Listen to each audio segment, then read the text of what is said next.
Selamat siang Tribuners, Anda sedang menyaksikan live update Tribun News bersama saya Firda Ananda. Kami akan menyajikan informasi terkini dari berbagai daerah di Indonesia yang akan dilaporkan secara langsung oleh reporter kami di lapangan. Dan inilah live update selengkapnya. Kita ke berita pertama, Saudara. 2 unit kapal ikan asing ditenggelamkan di perairan Tarempa, Kabupaten Kepulauan Anambas. Kegiatan eksekusi 2 unit KIA ini dipimpin langsung oleh Kajab Jari Natuna di Tarempa Roy Huffington Harahap. Kapal ikan asing KIA KG 94059 TS dan KIA BT 97901 TS dinyatakan bersalah telah melakukan illegal fishing berdasarkan putusan Pengadilan Tinggi Pekanbaru. Informasi lebih lengkapnya akan disampaikan oleh rekan jurnalis kami dari Tribun Batam, ada Rahmatika yang saat ini sudah tersambung bersama kami. Halo, Tika. Halo, Firda. Tika, bisa Anda jelaskan bagaimana proses eksekusi kapal ikan asing ini? Baik, eksekusi penenggelaman 2 unit kapal ikan asing berbendera Vietnam ini dilakukan berdasarkan keputusan dari Pengadilan Tinggi Pekanbaru yang dilakukan oleh Cabang Kejaksaan Negeri Natuna di Tarempa bersama dengan Kapolsek setempat dan dengan tokoh masyarakat serta nelayan.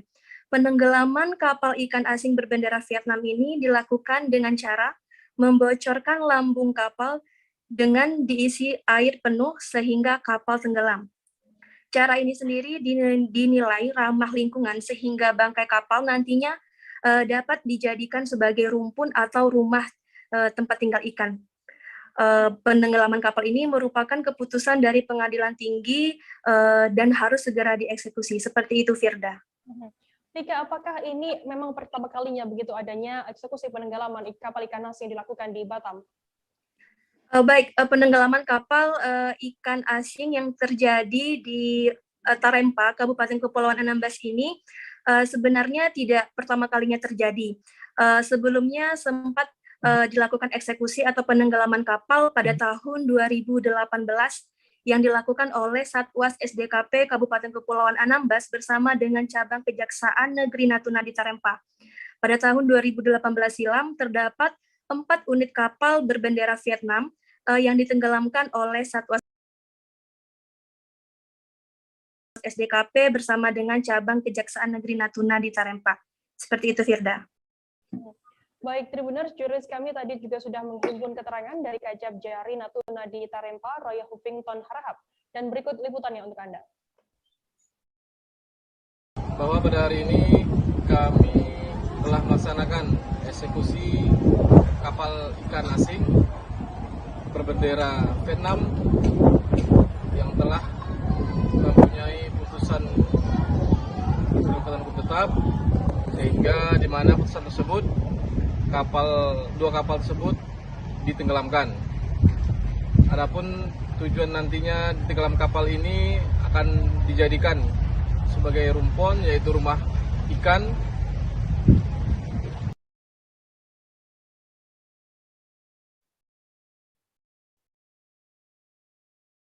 Dinas Peternakan di Senek Aceh membuka vaksinasi rabies massal secara gratis selama 2 hari, mulai 27 hingga 28 September di klinik hewan di Senek Aceh. Hingga Selasa 28 September sore, terdapat 100-an hewan peliharaan yang divaksin. Hampir semua hewan peliharaan yang dibawa ke klinik hewan untuk divaksin adalah kucing, meskipun vaksinasi juga dibuka untuk hewan jenis anjing dan kera. Informasi lebih lengkapnya akan disampaikan oleh rekan jurnalis kami dari Serambi News Indonesia, ada Muhammad Nasir yang saat ini sudah tersambung bersama kami. Halo Nasir.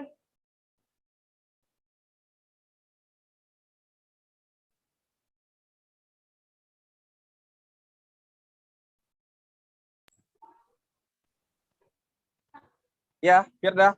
Ya. Nasir, bisa Anda jelaskan bagaimana suasana vaksinasi rabies di Dinas Peternakan Aceh ini?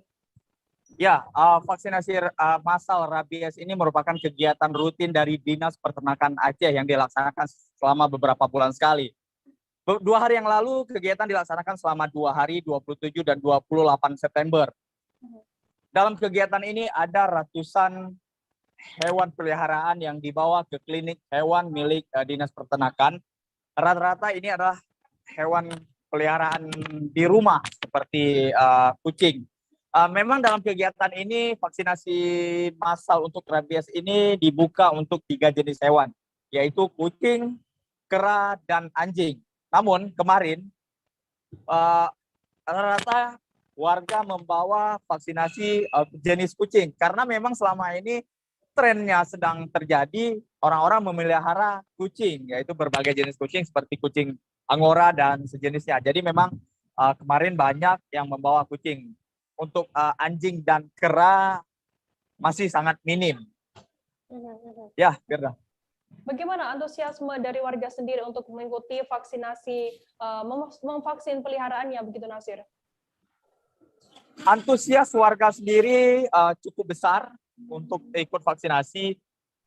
Terbukti dalam 2 hari dibuka vaksinasi massal ini ada 100 lebih warga yang datang membawa hewan peliharaannya, khususnya kucing. Jadi mereka datang mengisi form, kemudian langsung disuntik vaksin oleh petugas atau dokter di klinik hewan tersebut. Prosesnya berjalan cepat dan nyaman. Jadi warga, apalagi vaksinasi massal ini gratis, sehingga ini memang menarik minat warga untuk datang. Apalagi selama ini mereka memelihara kucing yang kucing itu hidup serumah dengan mereka. Jadi ini juga mereka sudah tumbuh kesadaran untuk melakukan vaksinasi seperti itu, kita. Nasir, lantas apakah memang kasus rabies di Aceh ini tinggi sehingga pemerintah di sana mengadakan vaksinasi rabies secara massal? Ya, di Aceh sendiri sebenarnya kasus rabies itu tidak terlalu tinggi, tetapi kasus itu ada muncul setiap tahun. Dan itu didominasi dari hewan jenis anjing memang. Makanya kegiatan ini adalah untuk meminimalisir adanya penyebaran atau munculnya penyakit rabies di hewan. Selain kegiatan yang saat ini dipusatkan di ibu kota provinsi, yaitu di Banda Aceh, Dinas Peternakan juga rutin melakukan kunjungan ke lapangan atau jemput bola ke daerah-daerah untuk melakukan vaksinasi. Menurut Dinas Peternakan Aceh, memang hewan yang dipelihara secara baik oleh warga di perkotaan itu rajin melakukan vaksinasi, baik itu ke klinik milik pemerintah maupun milik swasta. Namun yang selama ini menjadi kendala adalah hewan-hewan seperti anjing yang dipelihara di perkampungan, terutama milik petani yang mungkin kurang terurus. Maka dari itu tim Dinas Kesehatan Peternakan ini rutin turun ke daerah untuk melakukan vaksinasi. Jadi seperti itu, Firda. Kasusnya tidak tinggi, tetapi masih ada. Demikian, Firda. Baik, benar, jurnalis kami tadi juga sudah berbincang dengan Kabid Kesehatan Hewan dan Veteriner Disnak Aceh, Dr. Hewan Ruhati, dan juga Nisa, pemilik kucing. Berikut liputannya untuk Anda. Lebih terhindar dari bakteri, kutu, atau jamur. Yang pastinya biar lebih gendut dan lebih sehat. Kucing saya ada 3 sekarang yang lagi saya jagain, betul-betul sangat saya sayang. Terus saya rutin menggunakan vaksin. 10, 9. Ya itu pasti karena itu membuat kucing lebih sehat. Itu aja.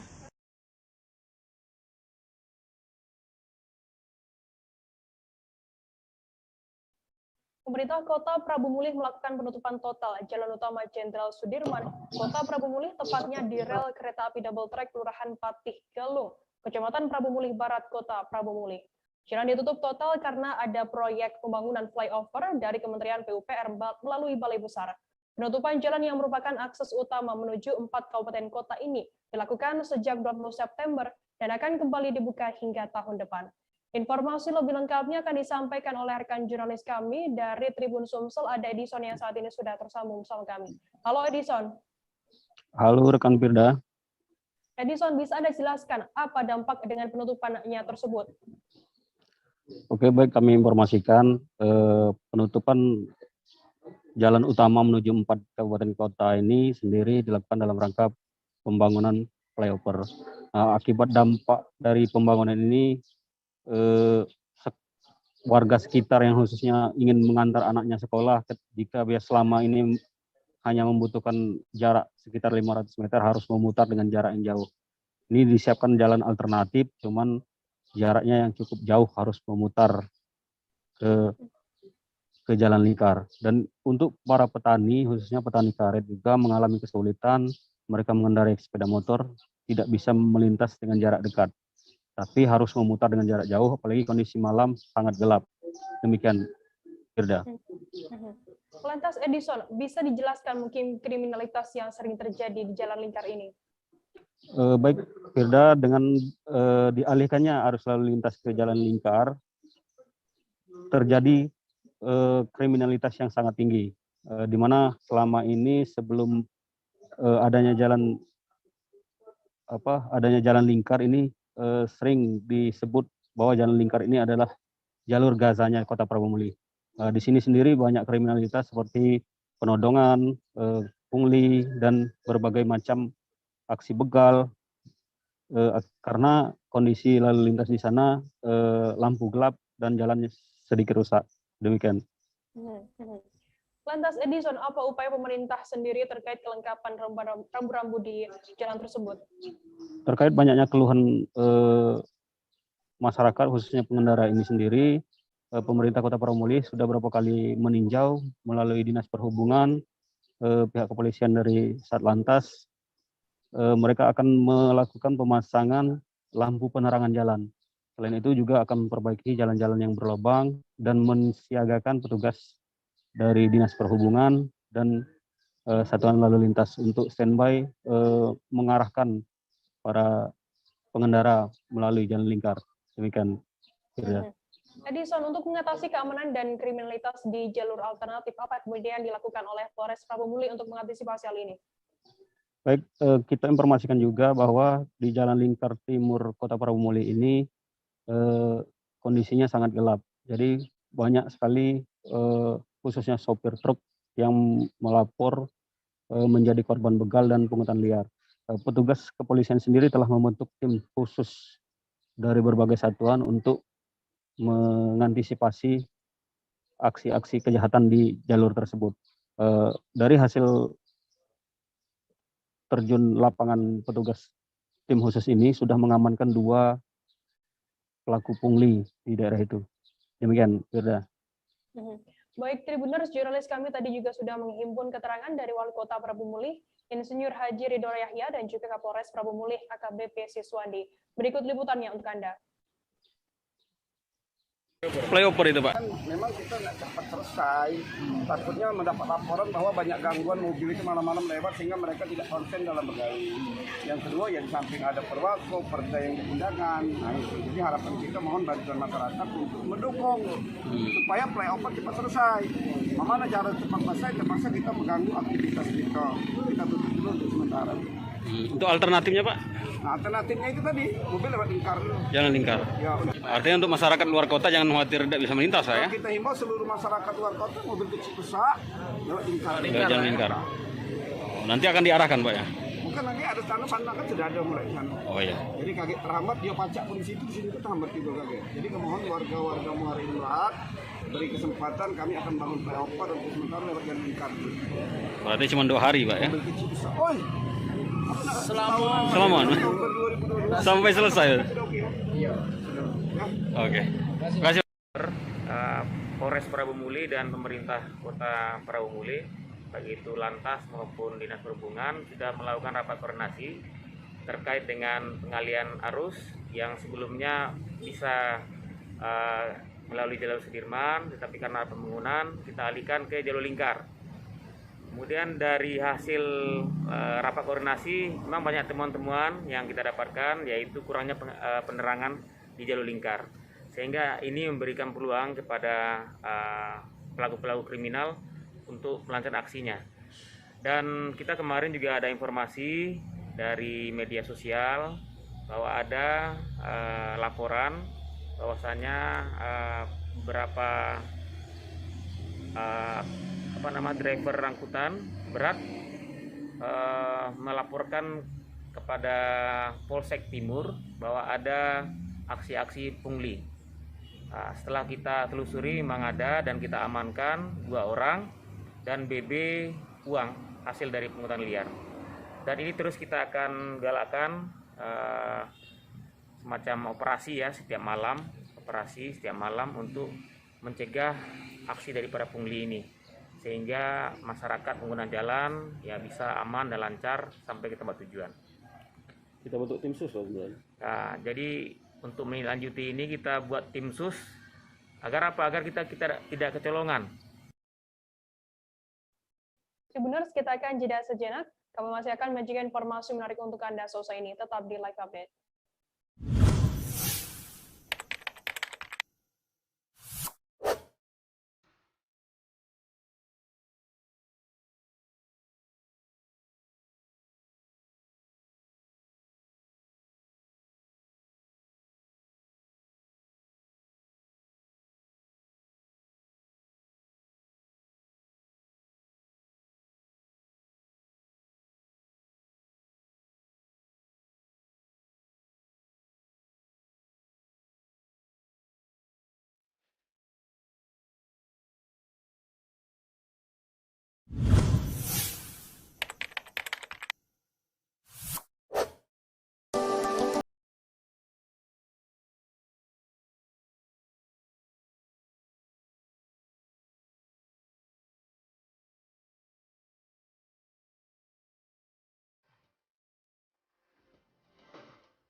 Terima kasih Anda masih bersama kami di Live Update. Kita beralih ke informasi selanjutnya, Saudara.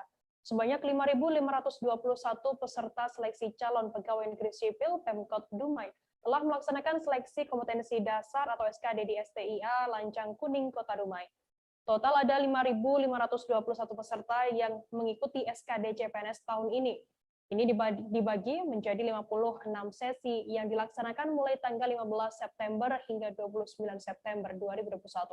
Kepala Badan Kepegawaian dan Pengembangan Sumber Daya Manusia Kota Dumai, Eri Nasrizal, melalui Kabid Pengadaan Pemberhentian dan Data Informasi Hadir menuturkan, hingga seluruh sesi pelaksanaan SKD tuntas tercatat ada 817 peserta yang tidak hadir.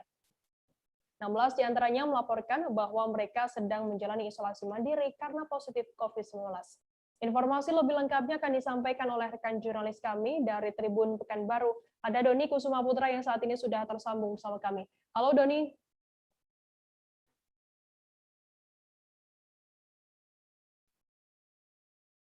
Halo rekan Doni. Ya, Firda. Bagaimana pelaksanaan tes SKD CPNS di Kota Dumai dan hingga hari terakhir kemarin begitu?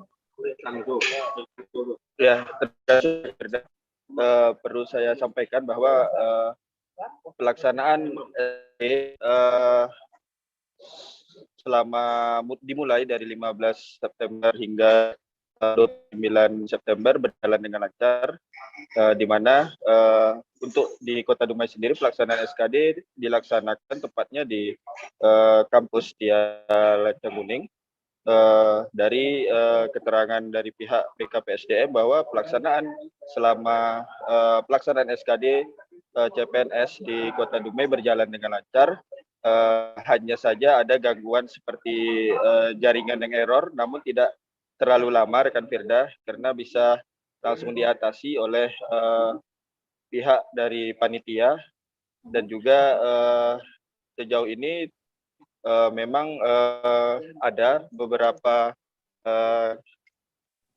dari peserta yang mengikuti CPNS ini, hingga di akhir itu ada sekitar 817 peserta yang dinyatakan tidak mengikuti pelaksanaan SKD. 16 diantaranya itu melapor bahwa saat ini sedang melakukan isolasi mandiri ataupun isolasi di rumah sakit akibat terpapar COVID-19, seperti rekan kita.